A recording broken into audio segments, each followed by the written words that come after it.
नमस्कार बच्चों, आप सभी को आज मैं आप लोग के लिए औसत चैप्टर को शुरुआत करने जा रहे हैं। औसत चैप्टर जब शुरुआत होगा तो यहाँ से आप लोग के लिए मैं हर 15 मिनट का एक शो लेकर आऊँगा और ये 15 मिनट में जितने भी इम्पोर्टेंट सवाल होंगे जो कंपटीशन एग्जाम देने वाले मेरे भाई बहन हैं उन लोग के लिए होगा और आप बेहतर ढंग से इन सवालों को बनाने के काम कीजिए। आप लोग कहते हैं कि सवाल कहाँ से और किस तरीका से आता है, मैंने उसके लिए जुगाड़ कर लिया है और आप लोग के लिए हम ये सवाल और एक बुक जहाँ से जिस रूप में आते हैं उन बुक से मैं आप लोग के लिए वो सिलेक्टेड सवाल बताऊंगा जो एग्जाम में आते हैं। तो मैं एवरेज से शुरू कर रहा हूँ। तो एवरेज में मैं आप लोग को बेसिक कॉन्सेप्ट जो होती है बातें, आप लोग कहते हैं ना कि सर सूत्र ऐसी चीज़ें बताइए जिससे हमारा सवाल सामने और मेरा सवाल आसानी से बन जाए। ज़्यादा बात नहीं करेंगे, अब आते हैं ठीक पॉइंट की तरफ। देखिए मैंने लिख रखे हैं, हमने लिख रखा है कि औसत के रूप में जितने भी आपसे सवाल पूछे जाएंगे उस पर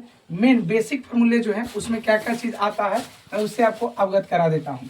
पहले तो आप ही जानिए औसत होता क्या है। तो औसत जो होता है दिए गए परिणामों का योग और उसकी परिणामों की संख्या। यहाँ पर देख सकते हैं दिए गए परिमाणों का योग बटा परिमाणों की संख्या। अब यहाँ से चलते हैं नीचे से। आप जो ऊपर वाले फार्मूला देख रहे हैं, अगर हम फार्मूला को नीचे लिखते तो नीचे वाले पार्ट कट जा रहे थे, इसलिए मैंने ऊपर लिखा है। तो आपको इसको बाद में बताएंगे, पहले आपको यहाँ से शुरुआत करते हैं। पहले तो एवरेज के जो भी नॉर्मल रूप में सवाल आता है उसको बनाने के लिए सूत्र आपको ध्यान में होना ही चाहिए। कहा गया है कि सभी पदों का योग कभी कभी पूछ दिए जाते हैं, लेकिन सभी पदों का योग कब पूछ दिए जाएंगे? जब आपको औसत दिए रहें और पदों की कुल संख्या दिए हुए रहेंगे, तब इस तरीका के फॉर्मूला का आपको इस्तेमाल करना है। ठीक है। अब आइए पदों की संख्या अगर पूछ दिया जाए तो ऐसी स्थिति में सभी पदों का कुल योग भी दिए रहेंगे और औसत भी दिए रहेंगे, तब आप निकाल सकते हैं पदों की संख्या। क्या निकाल सकते हैं? पदों की संख्या। क्या निकाल सकते हैं कि सभी पदों का कुल योग बटा औसत करना होगा, तब जाकर के पदों की संख्या ज्ञात हो जाएगा। दूसरी बात, ये जो है आप लोग के लिए मछली फॉर्मूला है जो आपको ध्यान में रखना है और ध्यान में रखना है। आप जितना प्रैक्टिस करोगे इस पर तो आपको खुद ब खुद जो है माइंड में ये रहेंगे छपे हुए, है ना। ज़्यादा प्रैक्टिस करोगे तो निश्चित ही आपको भुलाना भी मुश्किल हो जाएगा और आराम से चीज़ों को माइंड में रखिएगा तो निश्चित सवाल बनते चले जाएंगे।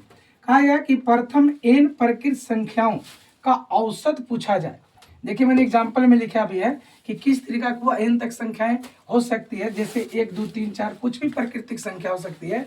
उसको आप अगर आपसे पूछा जाए कि इसकी प्रकृत संख्याओं का औसत क्या होता है तो डायरेक्ट ध्यान रखना n+1/2। लेकिन यही सवाल औसत के जगह योग पूछ दिया जाएगा तो इसके आगे n लगा देना, इसके आगे n लगा देना और ब्रैकेट कर देना n+1/2। योग रहेगा तब, लेकिन औसत पूछेगा तो n हट जाएगा और n+1/2 हो जाएगा। ठीक है ना, किसी भी प्रकृति संख्या का। उसके बाद पूछ रहा है कि प्रथम n सम संख्याओं का औसत अगर पूछा जाए आपसे तो इस स्थिति में सम के लिए 2 4 6 है ना, इस तरीका से संख्या लगातार n का 2n हो जाता है और इसी तरीका से इसका जो है किसी भी सम संख्या का औसत n+1 करके आप निकाल सकते हैं। यानी लास्ट की जो भी नंबर सम में दिखेगा वह नंबर में एक आपको क्या कर देना है, जोड़ देना है। आगे बढ़िए, प्रथम n विषम संख्याओं की अगर चर्चा किया जाए, उसका आपको एवरेज पूछा जाए तो कोई भी संख्या का जब विषम में पूछा जाता है औसत तो उसका खुद ब खुद लास्ट में जो n के रूप में संख्या दी जाती है वही उसका खुद का खुद क्या हो जाता है, आंसर हो जाता है औसत में विषम के लिए। लेकिन प्रथम n प्रकृत संख्याओं के वर्गों का औसत पूछा जाए तो यही हो जाता है n+1 × 2n+1/6 के रूप में। यहाँ पे 6 लिखा हुआ है, ये क्या लिखा हुआ है, 6 लिखा हुआ। ठीक, अगर इसी में पूछता प्रथम प्रकृत संख्याओं के वर्गों का योग, अगर पूछता योग, तब आप क्या करते, इसका आगे n लगा देते, n × n+1 × 2n+1/6। लेकिन योग यहाँ पर मैं पढ़ा रहा हूँ, यहाँ पर औसत बता रहे हैं तो यहाँ से n गायब रहेगा, n+1 × 2n+1/6 के रूप में। ठीक है, आइए अब आगे। प्रथम n क्रमागत प्रकृत संख्याओं के घनों का योग औसत पूछ देता है, घनों का औसत पूछ देता है तो आपके क्या हो जाएंगे, डायरेक्ट ध्यान रखना n × n+1 के होल स्क्वायर बटा 4। अब डायरेक्ट जो है इसको आप इस्तेमाल कर सकते हैं किसी भी घन का औसत निकालने के लिए। किसका, तो n × n+1 का होल स्क्वायर बटा 4 के रूप में। अब आइए लास्ट इसका फॉर्मूला क्या है। ऐसे बहुत सारे फॉर्मूले हैं, लेकिन बेसिक जितना तक मैं आप लोग कभी सवाल एक करके बताते जाऊंगा, कभी 5 को कभी 6 को। 15 मिनट का शो में जितना भी सवाल आ जाएगा इंपॉर्टेंट, जो एग्जाम से पैटर्न पर आधारित होगा, मैं वही सवालों को बेसिक से मॉडरेट की तरफ लेकर जाऊंगा, जो आप लोग को, जितने भी बच्चे डरते हैं मैथ्स के प्रति, उन सवालों को मैं यहाँ से क्लियर करूंगा, ऑपरेशन बढ़िया से करूंगा, ताकि आप लोगों को कोई दिक्कत ना हो एग्जाम में। ठीक है, तो चलिए यहाँ पे प्रथम एन क्रमागत संख्याएं, जिससे कुछ भी क्रमागत के रूप में संख्या रह सकते हैं सीक्वेंस के रूप में, जैसे यहाँ पे A B C dot dot dot, यहाँ एन तक मैंने लिख दिया, तो एन क्या होगा, अंतिम पद होगा, ये क्या होगा, प्रारंभिक पद होगा। तो इस तरीका से मैंने लिखा है प्रथम संख्या जोड़ अंतिम संख्या बटा 2, यहाँ पे 2 बटा में है। इसी को मैंने सजा के लिख दिया है कि प्रथम संख्या के रूप में यहाँ ए के रूप में है, और अंतिम संख्या के रूप में यहाँ एन के रूप में है, यानी ए प्लस एन, आई पूरे का बटा क्या यहाँ पर बच्चे लोग 2 के रूप में है। चलिए कुछ सवाल हम इस पर करा देते हैं आज, ठीक है, उसके बाद हम अगले क्लास में मिलेंगे। तो चलिए हम क्लास आज जो शुरुआत किए हैं, इस पर सवाल किस किस रूप में होंगे, तो चलिए मैं आज से ही बेसिक सवालों को शुरुआत कर देते हैं।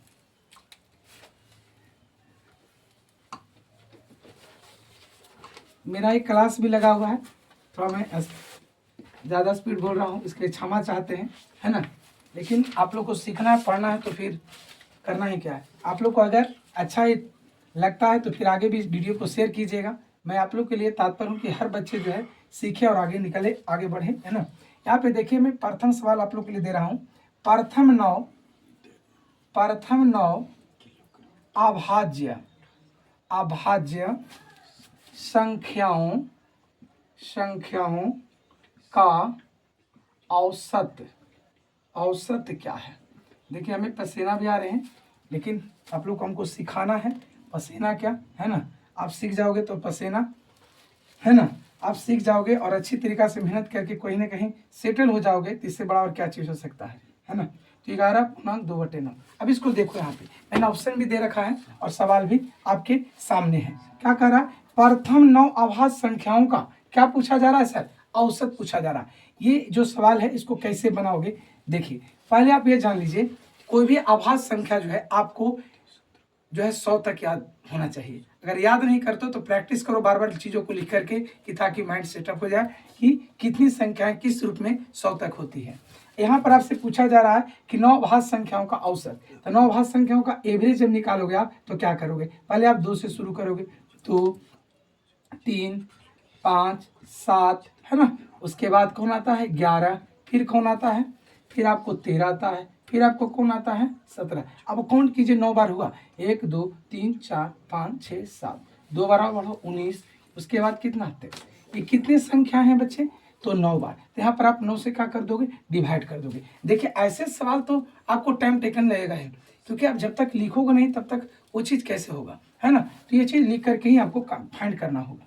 अब इसको कौन करके चेक भी कर सकते, तो 9 बार हुआ कि नहीं, 1 बार 2 बार 3 बार 4 बार 5 बार 6 बार 7 बार 8 बार 9 बार हो गया। अब इसको ऐड कर दो, ठीक, तो यहाँ हो जाएगा कितना, 3 2 5 5 5 10, 10 और 7 कितना हो जाएगा 17, और 17 में आप 11 जोड़ दो 28। अब 28 में आप यहाँ पे 28 रहने दो, यहाँ पर आप देख लो 17 13 जोड़ दो 30 हो जाएंगे, फिर आप इसको जोड़ दो तो यहाँ पर हो जाएंगे कितना आपको 42। अब इसको पूरे का बटन 9 कर दो, अब आसान हो जाएगा, 8 2 10, है ना, फिर 8 2 10 हो जाएंगे, तो यहाँ पर कितना हो जाएंगे 3 2 5 और 5 4 9, और 9 और 1 10, आपको कितना मिल गए 11.2/9, 11 नंबर 99, और ऊपर 2 ऐड करोगे 99, सॉरी यहाँ पे 1 हो जाएगा, सॉरी यहाँ पे 1 हो जाएगा। अब इसमें ऑप्शन में ढूंढो कि ये 11.1/9 कहाँ पर है, तो यहाँ पर 11.1/9 आपको सी में दिख रहा है, यहाँ पर आपका सी हो जाएगा। क्लियर है ना। चलिए क्वेश्चन नंबर अब सेकंड भी देख लीजिए। सेकंड क्वेश्चन क्या कहता है, सेकंड क्वेश्चन क्या कहता है, इसको भी आप देख लीजिए। सेकंड क्वेश्चन है, प्रथम 5 3 के गुणजों का औसत क्या है, औसत क्या है, ठीक है। ऑप्शन है 3 9 12 15, ठीक है। अब इसको देखिए यहाँ से कैसे इसको बनाएंगे। प्रथम 5 3 के गुणज बोल रहा है, तो आप इसको ऐसे भी निकाल सकते हो, एवरेज निकालना है, 3 का 3 3 छो 3 3 हो 3 4 12 3 5 15, आप ऐसे लिख दो। यहाँ पे कितना हो जाएगा, सॉरी 2 नहीं कितनी बार बोला? 5 बार। 1 2 3 4 5, 5 से भाग लगा दो। और इससे भी आसान चाहते आप हैं तो 3 को कॉमन कर सकते हैं। 3 को कॉमन करके भी आप जुड़ सकते हैं। अगर आपको स्पीड ऐसे भी जोड़ सकते हैं, देखिए यहाँ पे 9 9 18 और 18 और यहाँ पे कितना आपको है 12, 18 12 30 और 30 में आप 15 जोड़ दो 45, यहाँ 45/5 5 नमा के 45। इस तरीका से 9 हो गया। 9 ऑप्शन में आप देख पा रहे कहाँ पर? बी में। तो इस तरीका से ये सवाल आपको बन जाता है। आइए क्वेश्चन नंबर आगे देखते हैं। मिटा देना। चलिए यहाँ तक क्लियर हो गया ना बच्चे? क्वेश्चन नंबर आप लोग तीसरा देख लीजिए। क्वेश्चन नंबर तीसरा देख लीजिए, ज़्यादा टाइम नहीं होगा क्लास अगला को भी। चलिए क्वेश्चन नंबर तीसरा देख लीजिए। क्वेश्चन नंबर तीसरा करा प्रथम 50 प्राकृत संख्याओं का औसत क्या है? ऑप्शन 12.25, 21.25, फिर है सी में 25, डी में है 25.5। इसको कैसे बनाएंगे? ध्यान क्या है, कैसे बनाना है बच्चे? करा प्रथम 50 पर की संख्या, मैंने अभी कुछ देरी पहले बताया था कि कोई भी संख्या को इस तरीका से बोला जाए 50 तक का एवरेज निकालना हो तो आप क्या करना, एन के रूप में क्या है यहाँ पर? एन के रूप में 50 है तो यहाँ पर आप लिख सकते हो एवरेज बराबर 50 जोड़ 1/2। आपको 51/2 हो गया 25.5, यानी 25 दशमलव कितना? यहाँ पे 25 है बच्चे, 25.5 के रूप में। अब देखो 25.5 कहाँ पर है? तो ऑप्शन डी में। कहाँ पर है? ऑप्शन डी में। आसान हुआ ना? आसान हुआ। तो ऐसे करके भी निकाल सकते हैं। तो एक मेथड और है, योग। पहले एक बार योग निकालोगे आप, तो एक बार योग निकालोगे तो ही बात हो जाएगा, फिर सही बात हो जाएगा। लेकिन तय आपको उससे भी निकाल के बताते हैं। n × n + 1/2, यानी n की जगह 50 है, ये 51 हो गया बटा 2। इसको करोगे तो कितना हो जाएगा? 25। और उसी के बाद अगर आपको इसी में से आपको पूछा जाए कि एवरेज क्या होगा, तो एवरेज क्या होगा? निकाली हुई संख्या जो आप निकाले हैं 25 × 51, उसको फिर क्या कर दो, 2 से भाग लगा सकते हो यहाँ पे, है ना?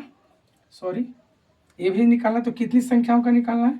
50 का निकालना है। तो आप इसे 2 बार में काट दो तो 51/2। आप देख लो, फिर वही बात आ गया। वही बात आ गया कि नहीं आ गया? आ गया ना? तो इस तरीका से आप निकाल सकते हैं। तो मैंने आपको दोनों बात क्लियर किया। पहले योग निकाल करके एवरेज निकाल सकते हो, और नहीं तो डायरेक्ट आप एवरेज के जो मैंने नियम बताया है उसके अकॉर्डिंग भी आप निकाल सकते हो। ठीक है ना? चलिए क्वेश्चन नंबर हम आगे बताने वाले हैं। क्वेश्चन नंबर चौथा देख लीजिए। थोड़ा सा आज मैं 5 तक ही सवाल करा पाऊंगा, फिर अगले क्लास में हम मिलेंगे, उसमें मैं आप लोग को पूरे 15 मिनट का टाइम दूंगा। ठीक है ना? चलिए क्वेश्चन नंबर आप देख लीजिए। क्वेश्चन नंबर चौथा करा 100 तक, ध्यान से समझेंगे बच्चे, 100 तक की सभी विषम प्राकृत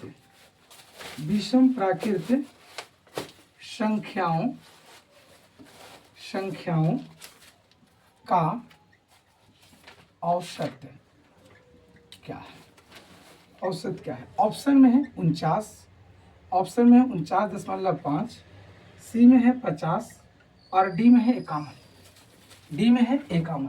तो आप लोग इसको जो है, ये सवाल को हमें थोड़ा सा मैं क्षमा चाहते हैं, एक क्लास मेरा है और मैं आप लोग को बीच में सोचा कि नहीं, बच्चों के लिए एक जो है वीडियो जो है बना दिया जाए ताकि अपना जो है प्रिपरेशन को अच्छी तरीक़ा से जारी रख सके।